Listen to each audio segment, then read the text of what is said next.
आप देख रहे हैं समाचार भारती, राष्ट्रहित सर्वोपरि।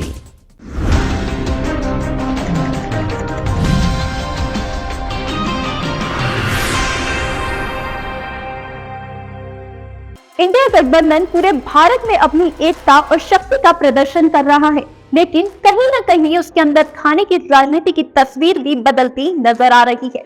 ये हम नहीं बल्कि चेन्नई से आई हुई कुछ तस्वीर बयां कर रही है, जिसमें एमके स्टालिन और अखिलेश यादव दोनों ही बहुत करीब नजर आए हैं। आखिर इन तस्वीरों के पीछे का राज क्या है और क्या इससे ढह जाएगा इंडिया गठबंधन का किला?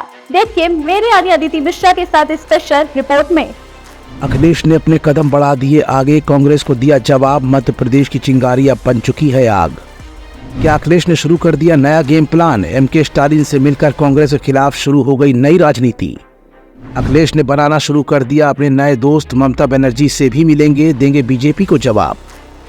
इंडिया गठबंधन के अंदर फूट की राजनीति की हुई शुरुआत, चूर चूर हो गया इंडिया गठबंधन का सारा अहंकार।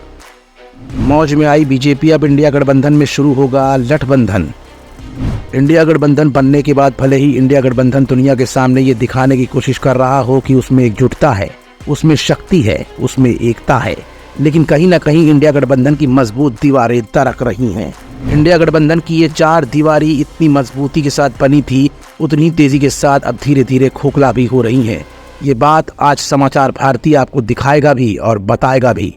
इंडिया गठबंधन बनने के बाद मध्य प्रदेश के चुनाव से जैसे ही कांग्रेस और अखिलेश यादव के बीच तलवारें खिंची, तब से अखिलेश यादव कभी हरियाणा का रुख करते नजर आ रहे हैं तो कभी तमिलनाडु का।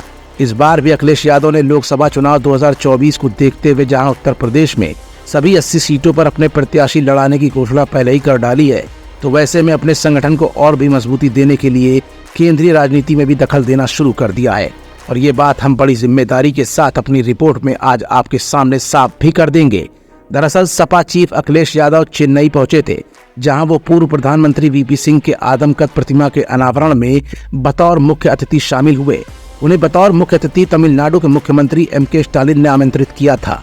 यूं तो ऊपर से देखने में ये एक प्रदेश के मुख्यमंत्री द्वारा दूसरे प्रदेश के पूर्व मुख्यमंत्री और सबसे बड़े विपक्ष के नेता का सम्मान दिखाई देता है, लेकिन ये मुलाकात काफी कुछ सियासत के कुछ बदले मायने भी साबित कर रही थी।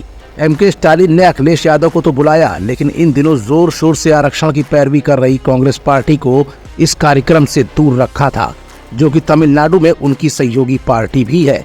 दरअसल कांग्रेस को लेकर जो तल्खी समाजवादी पार्टी के भीतर दिखाई दे रही है, वैसी ही कटुता तमिलनाडु में भी कांग्रेस और डीएमके के बीच भी पनप रही है।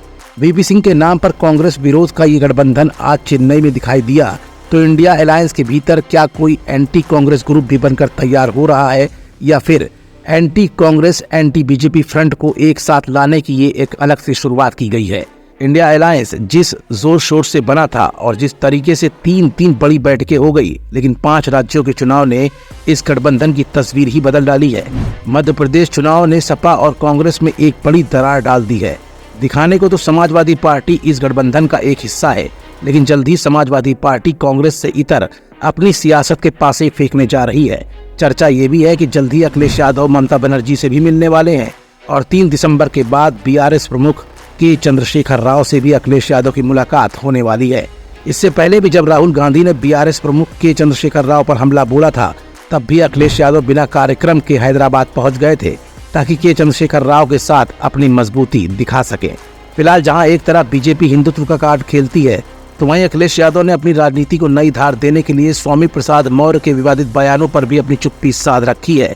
और इस बार एमके स्टालिन से मिलकर उन्होंने ये भी साबित कर दिया कि भले ही अखिलेश यादव पीडीए की बात करते हों, लेकिन कहीं न कहीं हिंदुओं की भावनाओं को आहत करने वाले सभी नेताओं को अपने साथ लेकर वो राजनीति को एक नए वोट बैंक की तरफ तब्दील भी करने की फिराक में है।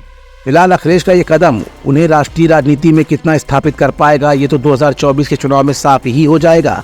लेकिन मध्य प्रदेश से उठी इंडिया गठबंधन की फूट की चिंगारी अब धीरे धीरे पूरे भारत में फैलती जा रही है, जिसका सीधा का सीधा फायदा बीजेपी को मिलता दिख रहा है। समाचार भारती के लिए सहयोगी दीपक कुमार और मनीष गुप्ता के साथ अदिति मिश्रा की स्पेशल रिपोर्ट। आप देख रहे हैं समाचार भारती, राष्ट्रहित सर्वोपरि।